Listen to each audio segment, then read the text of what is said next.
Hello, everyone. I hope you're doing well and that you had a great week. I want to offer you a jewel today, and it has to do with when leaders let us down.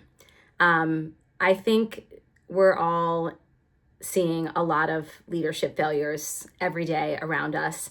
And I notice for myself a lot of grief and sadness and feelings of disappointment and even despair. Yes, for the people with whom I don't agree, for sure, but even more so for people I'm typically aligned with or with whom I share values. So, for example, Deepak Chopra. By the way, I'm not a huge follower of his work, but he is in transformational work and stands for higher levels of consciousness and integrity and growth and transformation.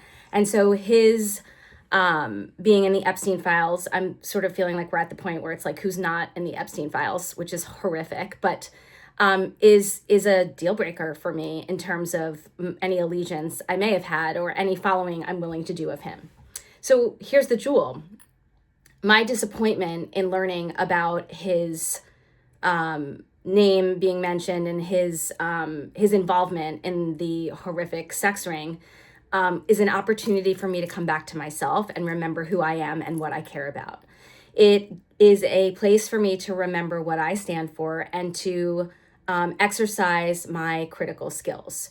What I've noticed is that we're getting really flat as human beings and polarized, and we tend to vilify people or deify people. So they're horrible or they're gods. And neither is true. The reality is we're all human. Some mistakes are forgivable and some aren't. Some misalignment or misstep or failure is forgivable and some isn't. Another example, I was really disappointed in those hockey players, man. I wanted a different reaction to the call from our president. And I was bummed. I was sad. I was disappointed. It was a lost opportunity. Am I going to cancel them? Be hateful? No. I think it's intimidating to get a call from the president. I think they were celebrating. Is it unforgivable? Do I need to cancel them? No. I'm not a real hockey fan anyway, unless it's heated rivalries. So let's just be real about that. But it's different. So again, I'm exercising my own ability to evaluate where I stand.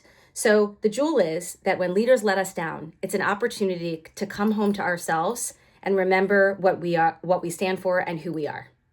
Have a great weekend.